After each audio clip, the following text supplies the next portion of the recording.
Пайгамбарыбыз Мухаммад Мустафа саллаллаху алейхи вассалам мынтип айтты. Мен дейт, миражга көтөрүлгөндө, миражга дозокто ушундай көп адамдарды көрдүм дейт. Бардык денеси күйүп жаткан экен. Өтө чыңгырып, өтө бакырып, кыйналып жаткандыгынан мен Жабраил алейхиссаламдан сурадым дейт. Эй, Жабраил, булар кимдер деп атат? Мынча көп дейт. Эмне үчүн мындай азапталып жатат деп пайгамбарыбыз алейхиссалам айтты.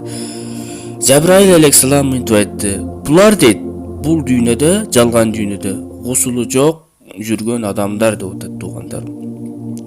Демек, гусулу жок жүргөн адамдар ушундай катуу азалып жатса, бизде азыр гусулу жок адамдар толтура да туугандар. Туурабы? Гусулу жок жүргөн адам өтө мындай жаман нерсе экен да туугандар. Гусул менен жүрсөң, сүннөт менен жүрсөң, альхамдулилля баары жакшы болот.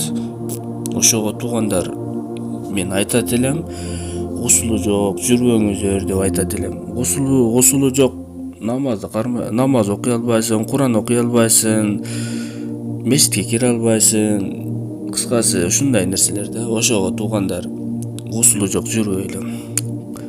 Дозокто өтө катуу азап болчу.